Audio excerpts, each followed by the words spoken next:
Chères auditrices, chers auditeurs, bienvenue dans ce nouvel épisode de Ticosé où nous aimons croiser les regards, les rêves et les engagements. Aujourd'hui, nous recevons un homme qui incarne la passion, l'audace et la construction de ponts entre les cultures. Dabo Kadima, réalisateur, producteur et animateur, il est à la tête de la maison de production Mauvais Film et de l'émission Influence qu'il qualifie lui-même d'un programme qui casse les codes du format classique. Merci Dabo Kadima d'avoir accepté l'invitation d'Anticosé. Merci à toi de m'accueillir, Kaïsa, c'est un honneur d'être là.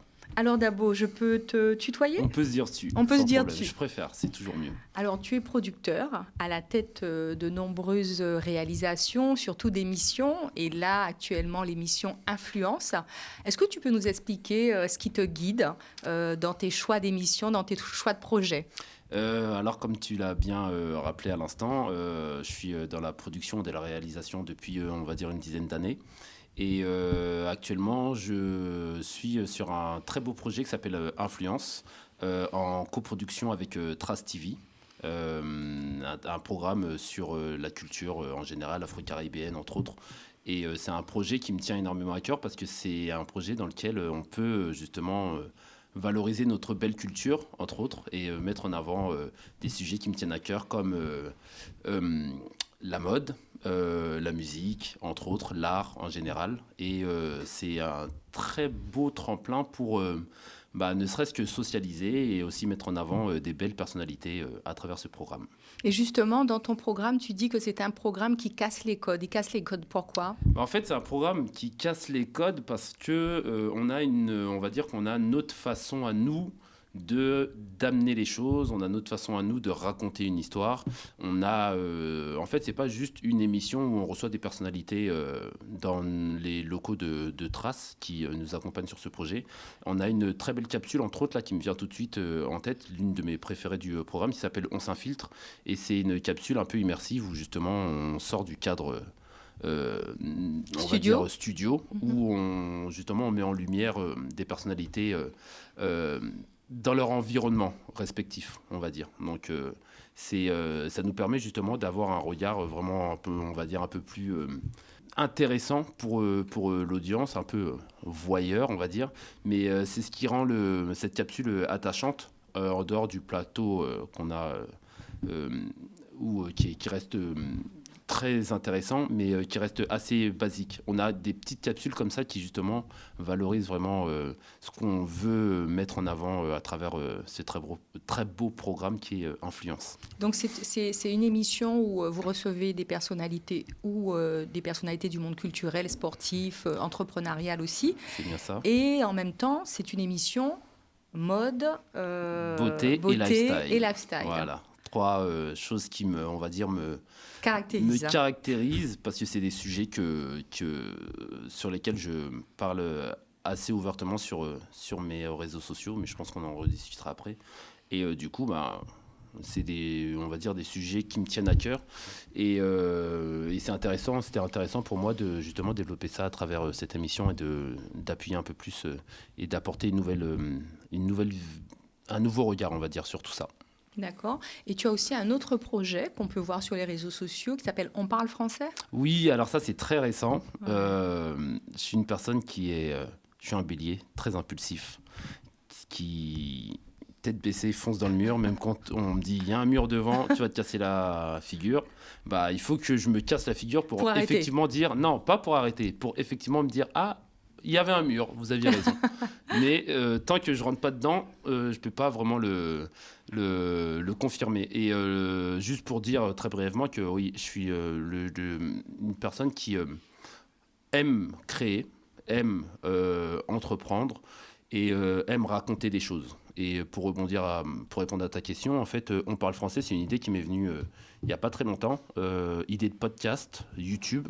Le concept, il est assez simple. C'est 5 personnes triées sur le volet que je reçois studio. Et c'est 5 personnes on va dire, de nationalités différentes, d'origines différentes. Et le concept est très simple, c'est qu'on a un bocal dans lequel, dedans, on a beaucoup de sujets de conversation. Et je choisis une personne autour de la table pour piocher sa main dedans et sortir un sujet de conversation. Et là où, pour moi, je pense que c'est intéressant, c'est que tous les sujets sont... Enfin, tu ne peux pas préparer cette intervention parce que tout se fait au hasard. C'est la première des choses.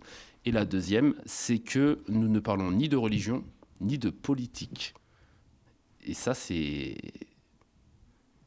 pas évident pour certaines personnes d'avoir une conversation où on ne parle ni de religion, ni de politique. Ce qui est assez original, on va dire. D'accord, parce qu'en ce moment, on parle beaucoup de religion et de politique. On amène tout à la religion et à la politique. Donc, Peut-être que tout est politique aussi.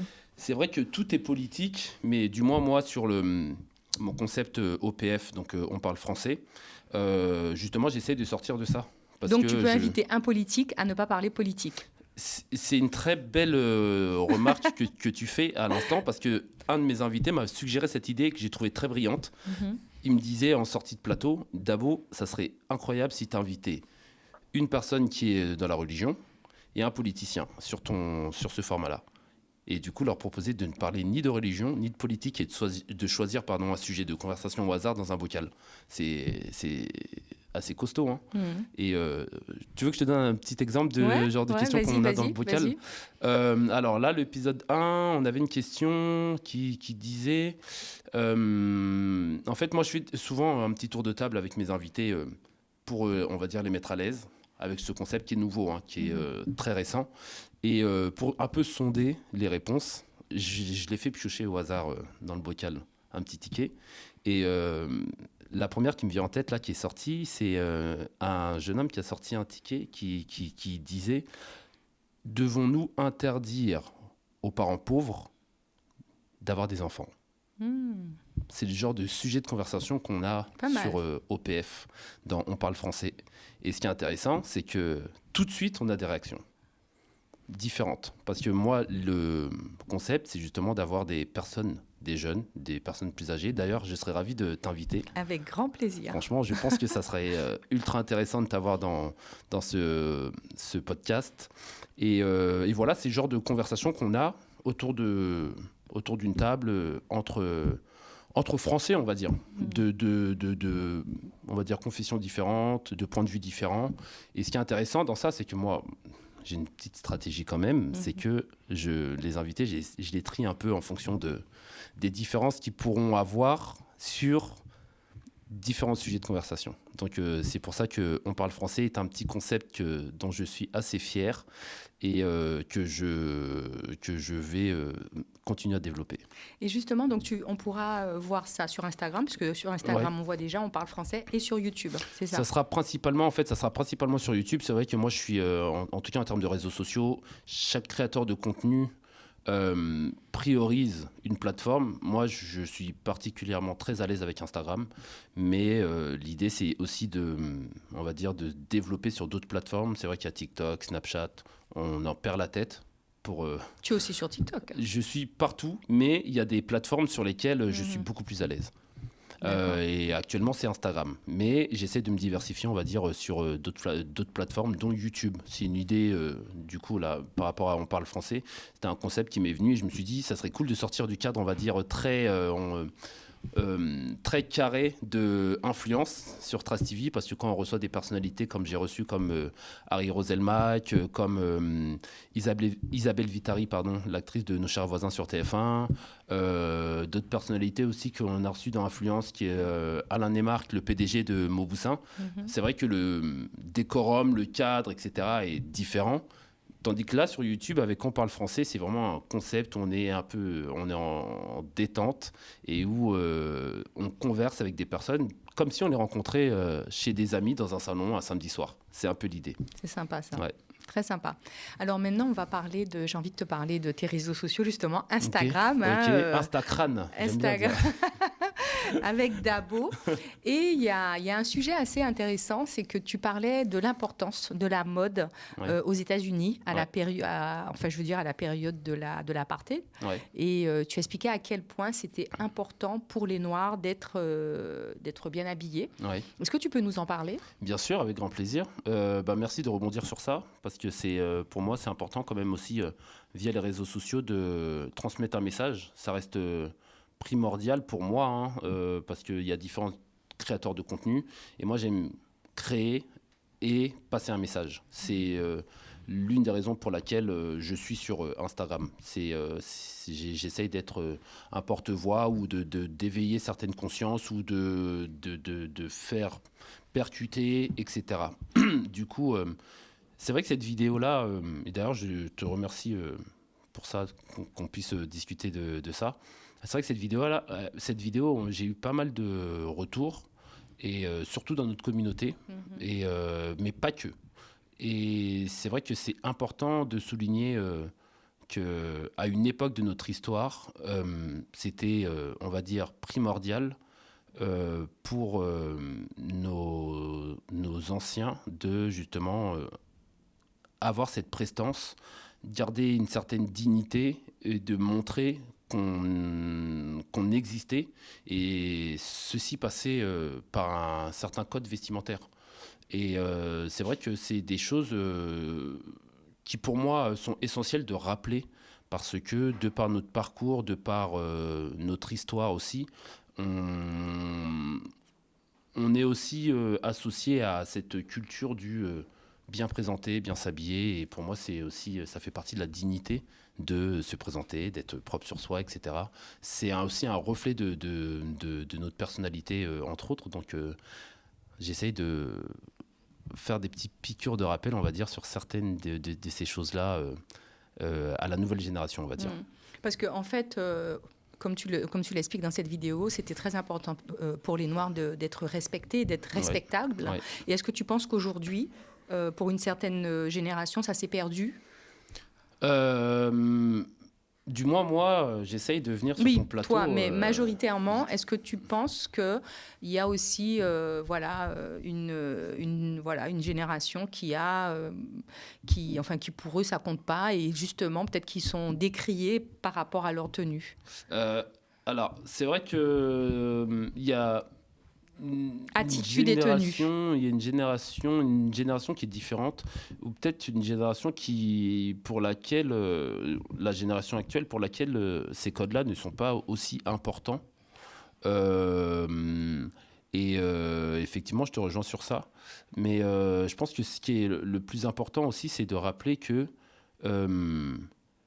ça reflète vraiment une partie de qui nous sommes, la façon dont nous nous habillons. Ça reflète une partie aussi de nos engagements. Je prends par exemple certaines femmes en Afrique qui portent certaines couleurs, certains pagnes, qui reflètent aussi une partie de leurs racines, de leur rang social. C'est des codes qui sont très importants, mais quand on a ces connaissances-là. Mais c'est vrai que, de mon point de vue, je pense que notre génération actuelle n'est pas forcément éveillée sur ça. Donc la transmission n'a pas été faite, parce que leur maman, quel que soit le métier qu'elle faisait en arrivant, on va dire, en Hexagone, c'était des femmes à partir d'une certaine heure, ou alors pour certaines occasions, qui sont extrêmement bien vêtues, enfin voilà, avec sont très distinguées. Et est-ce que ça s'est perdu? Est-ce que la transmission n'a pas été faite? Ou peut-être aussi que les jeunes n'ont pas envie de ça? Moi, je dirais que la transmission, les parents transmettent toujours. Pour ceux qui ont la chance d'avoir leurs parents, et qui ont la chance d'avoir des parents qui partagent notre belle culture afro-caribéenne à leurs enfants, les parents sont dans ce partage-là. Mais la vraie question, c'est est-ce que les enfants sont réceptifs à l'importance de ce partage? Je ne suis pas persuadé que ce soit le cas, mais c'est l'une des raisons pour laquelle moi j'essaye d'apporter via mes réseaux sociaux une nouvelle façon de raconter ces choses-là, et d'essayer d'éveiller certaines consciences, et de rappeler à notre génération que oui, il y a c'est pas juste bien s'habiller. Il y a des informations, il y a des codes, il y a des personnes aussi qui ont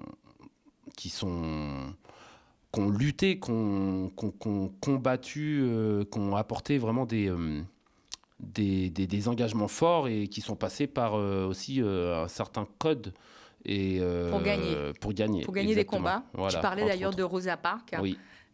Qui justement était bien vêtue parce que tu sais qu'il y a, l'histoire de Rosa Parks, c'est que d'abord il y a eu une première femme qui a mené ce combat et qui est moins connue que Rosa Parks parce qu'on a préféré choisir Rosa Parks parce que justement elle était plus claire, elle était très bien habillée et que si ils voulaient gagner ce combat, ils avaient plus intérêt à montrer cette femme bien vêtue, de bonnes mœurs, pour réussir à gagner ce combat. Ok, je suis content d'être venu parce que tu viens de m'apprendre une chose. Tu vois. Donc, merci pour ça.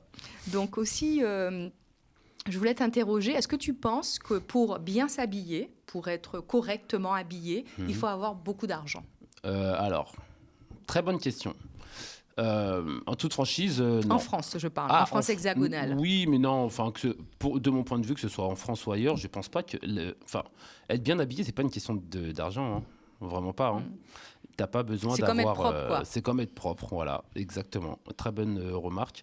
On n'a pas besoin de gagner des 1000 et des 100 pour être bien habillé.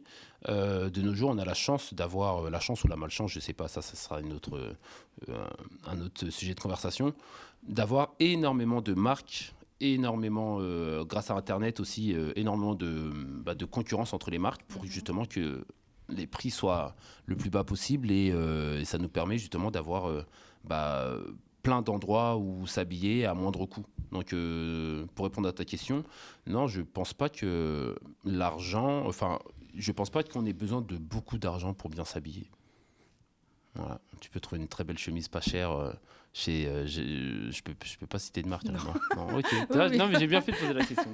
J'ai pas envie d'être censuré, donc on va éviter. Mais en gros, oui, non, je pense pas qu'il y ait besoin d'avoir beaucoup d'argent pour bien s'habiller. Comme là, tout de suite, je suis pas habillé pour grand chose là. T'as dit, dis-nous à peu près le budget. Là, en toute franchise, je dois être habillé pour même pas, on va dire 200 euros, même pas. Même pas. D'accord. Voilà. Mais on peut, pour ça, on peut aussi avoir moins cher. On peut trouver moins cher dans certains magasins. Bien sûr. Ouais. Alors aussi, tu parles beaucoup de bien-être pour l'homme, prendre soin de sa peau, prendre soin de son visage, se faire des soins. Est-ce qu'aujourd'hui, ça revient ? Est-ce que c'est quelque chose qui revient ? Parce qu'il y a eu plein d'époques aussi sur ça. Hein. L'homme il y a même eu la période des rois où les hommes mettaient des perruques, etc. etc. Exactement. Est-ce qu'aujourd'hui, on revient à l'homme qui s'occupe plus de lui, de sa peau, de son physique Je suis très content de discuter de ça avec toi. Parce que c'est vrai que moi, du moins sur mes réseaux et même en dehors de mes réseaux, c'est des sujets pour moi qui sont importants d'amener. De nos jours, aujourd'hui, un homme, et je vais être encore un peu plus précis, un homme noir a le droit de prendre soin de lui. C'est très important. Je le répète, un homme noir de nos jours a le droit de prendre soin de lui. Quel que soit son métier. Quel que soit son métier. Quel que soit son métier. Et je parle beaucoup de skincare, de soins de la peau sur mes réseaux sociaux. Et parce que moi-même, tu prends soin de toi. Utilise des routines, justement pour... Ça te prend combien de temps le matin les le crèmes matin, et le soir? Non, mais en fait, figure-toi que c'est pas si... ça prend pas tant de temps que ça. Faut juste que tu arrives à trouver, toi, ta petite routine qui te convient. C'est un peu comme se brosser les dents, même si ça prend un peu plus de temps et que ça coûte un peu plus cher qu'une brosse à dents et du dentifrice. Mais en soi, une fois de plus, on a beaucoup de marques qui peuvent te permettre d'avoir, toi, ta routine pour pas très cher. Et je donne pas mal de bons conseils et ça te prend, toi, combien de temps, à peu près le matin ? Moi, le matin, on va dire 10 minutes le matin, 10 minutes le soir, 10-15 minutes le soir. Après, ça dépend du jour de la semaine, parce qu'il y a des jours où je fais d'autres soins un peu plus longs. Et après, ça dépend aussi des semaines, parce qu'il y a des moments où je vais en institut aussi. Waouh ! Mais alors, dans la salle de bain avec ta compagne, comment ça se passe Avec ma compagne, tu parles de ma compagne invisible ? Donc, ça veut dire que tu es célibataire, hein ? Exactement. Donc, tu t'occupes de toi et il n'y a personne à côté. moi et non, il n'y a personne à côté. Donc, m'occuper de moi, déjà, ça prend déjà pas mal de temps. Après, le reste, Ça veut on dire verra. que tu peux pas t'occuper de quelqu'un d'autre? Je peux m'occuper de Ah bon, quelqu'un d'autre, d'accord. mais pour l'instant, je m'occupe de Casper, l'invisible. Voilà. Petit piège, hein? Ouais. Donc, est-ce que tu penses aussi qu'aujourd'hui, à cause ou grâce aux réseaux sociaux, je ne sais pas, Mhm. l'image est quelque chose d'important? Parce que justement, je discutais avec une jeune fille qui me disait qu'elle s'était mise sur Instagram, elle était étudiante à l'époque, et Mhm. ça la perturbait parce qu'elle avait justement des photos de certaines amies qui faisaient des photos en maillot, etc., qui étaient vachement Ok. likées, et Mhm. elle... Pas trop parce que, bon, dans son éducation, elle n'avait pas trop le droit de faire ça. Mhm. Et donc, ça l'a un petit peu... elle a perdu confiance en elle parce elle était moins suivie que les autres filles. Ok. Est-ce qu'aujourd'hui, les réseaux sociaux, l'apparence, le fait d'être comme ça, de ressembler à certaines... Parce qu'il y a des filtres, etc. Mhm. Est-ce que l'apparence est devenue quelque chose de super important, de vital? L'apparence, avec ou sans réseaux sociaux, est très important. Mhm. Ça, il faut se le dire. Mais pour répondre à ta question, on va dire que les réseaux sociaux ont tout démultiplié, ont tout multiplié. Les personnes qui avaient une confiance en elles se retrouvent avec une confiance XXL. Les personnes, à l'inverse, là, comme le cas que tu viens de citer, qui pouvaient se retrouver avec des complexes, etc. Ça, c'est pareil, multiplié. Pour la simple et bonne raison qu'on a tendance à s'identifier aux autres. Et ça, c'est le piège des réseaux sociaux qui, pour moi, doit être évité ou doit être rappelé. Donc, une fois de plus, merci de me donner cette occasion-là parce que je vais le faire de suite. Les réseaux sociaux ne sont pas le reflet de la vie et ne sont pas le reflet de qui nous sommes. Ça, c'est très important de le rappeler, surtout à notre jeunesse. Du coup, éviter les comparatifs avec les autres, c'est l'une des choses qu'il faut toujours garder en tête. Parce qu'avoir une belle photo sur Instagram ou une belle photo dans un lieu ou dans une voiture ou au restaurant ou autre, bah, ça reste qu'une photo. La vraie histoire derrière la photo, on ne la connaît pas. Donc, c'est important je pense, de garder toujours confiance en soi, de toujours garder en tête que l'image que tu reflètes doit toujours déjà, premièrement, rester ton image à toi, ce qui te représente le mieux, et ensuite ne pas te comparer à ce que tu vois sur les réseaux. C'est le piège. C'est vraiment le piège. Donc, voilà.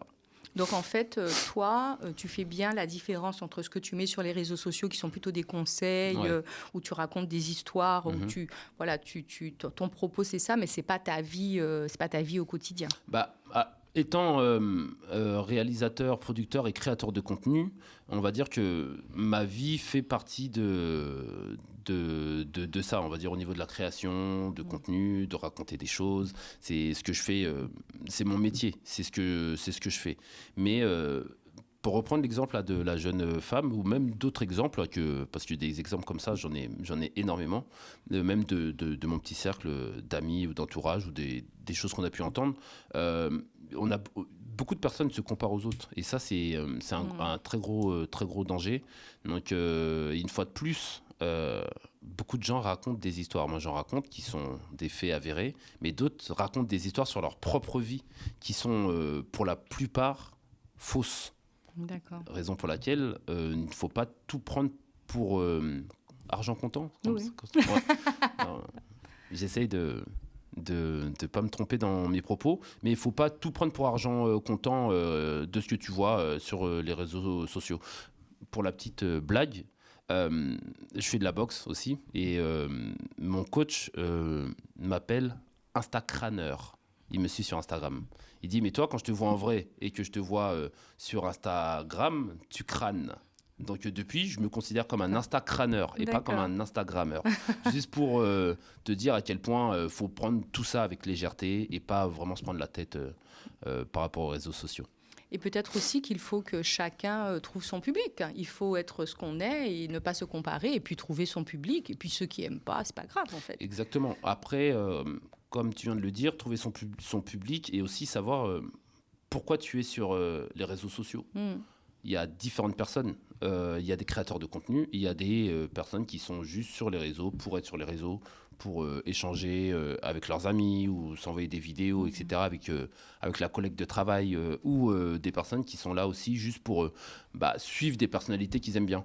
Et Prendre de l'information. prendre de l'information aussi, même si pour prendre de l'information, c'est peut-être pas la meilleure de toutes les plateformes, que ce soit Instagram ou TikTok. Ça dépend de qui on suit. Il y a quand même... J'en parle avec Harry Roselmack dans un prochain épisode de Influence, donc je vous invite à suivre ça.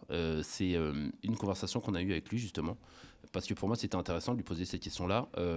Lui qui est le premier journaliste noir à avoir présenté le JT sur la première chaîne française, à qui j'ai posé cette question-là. Parce que entre lui et moi, il y a un fossé. C'est une personne qui a fait des études de journalisme, etc. Et moi, je suis un instacraneur. Du coup, je lui ai posé cette question-là. Est-ce que l'information qu'on reçoit aujourd'hui sur les réseaux sociaux, est-ce qu'on doit la prendre telle qu'elle, ou devons-nous vérifier ces informations via d'autres sources ? Et les réponses vous surprendront quand vous regarderez l'épisode, j'en dis pas plus. Mais souvent, moi, quand je parle d'information, il y a des médias de télé qui sont aussi sur les réseaux sociaux, qui sont sur Instagram. Ouais. Et donc, aujourd'hui, il y a beaucoup de gens qui, peut-être, ne vont pas regarder la télé, mais vont regarder l'information qui a été diffusée par un média, un média avec un journaliste, comme tu dis, comme Harry Roselmack, mais qui retrouve cette information sur Instagram. Parce qu'aujourd'hui, même les médias à la télé ont un compte Instagram. Bien sûr, parce qu'il faut vivre avec son temps. Et que beaucoup de personnes s'informent via leur téléphone. Pour la petite anecdote, je fais de la télévision, je n'ai pas de télé chez moi. Donc, pour te dire, le choc générationnel qui est celui-ci et qui est factuel, notre génération consomme l'information d'une façon différente. Et c'est normal pour les médias d'être sur ces plateformes-là parce que c'est là où tout le monde est. Donc, mais ceci ne veut pas forcément dire que toutes les informations sont bonnes.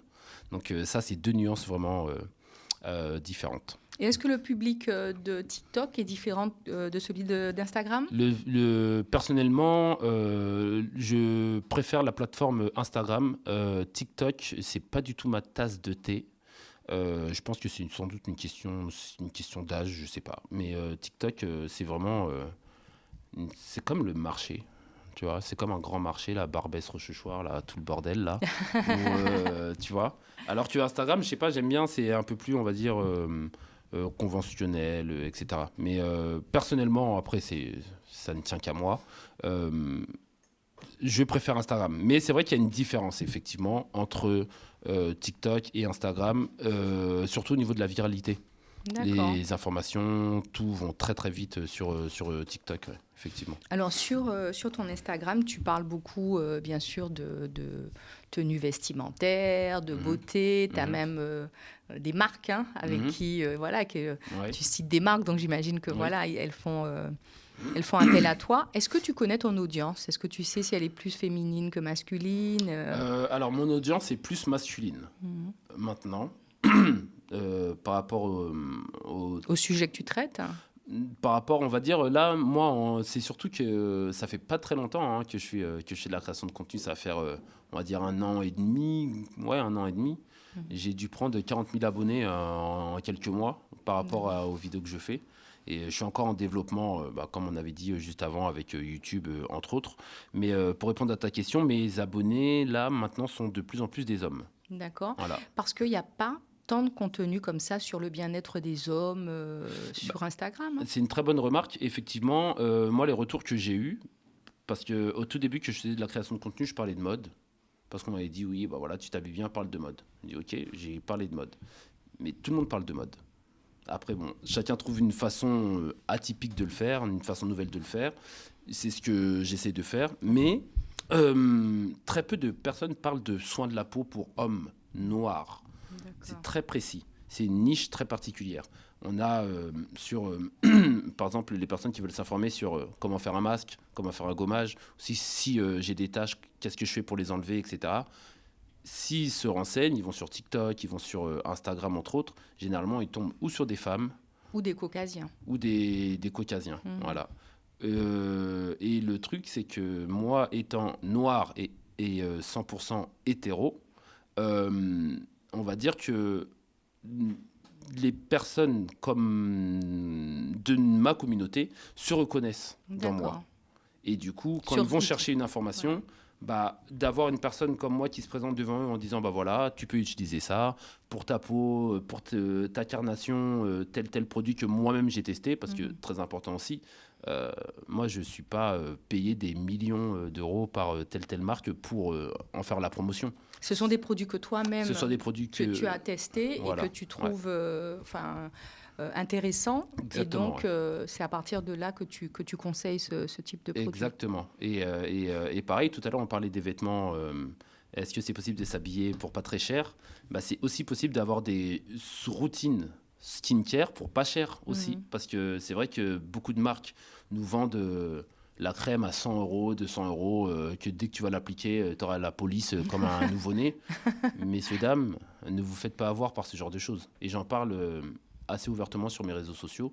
Et j'avais même fait une vidéo là qui disait où je faisais la promotion de skincare pour les étudiants pour moins de 25 euros. Donc ça, c'est le genre d'information c'est le genre de vidéo qui avait assez bien fonctionné.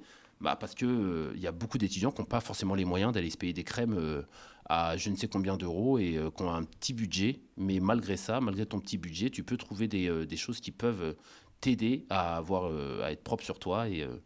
Et voilà, donc c'est des choses qui sont pour moi importantes de partager. Merci beaucoup Dabo pour Merci cette à toi. conversation sur la beauté, le bien-être, le skincare et puis toutes tes productions. Yes, merci Émission beaucoup. Influence et puis on parle français, c'est ça? On parle français On au parle PF français, sur PF, YouTube sur essentiellement. YouTube. Voilà. Merci. Merci beaucoup, à bientôt. À bientôt. Merci d'avoir suivi cette très belle conversation avec nous dans Ticosé. Et je vous retrouve pour une prochaine émission avec une personnalité tout aussi passionnante. À bientôt. Au revoir.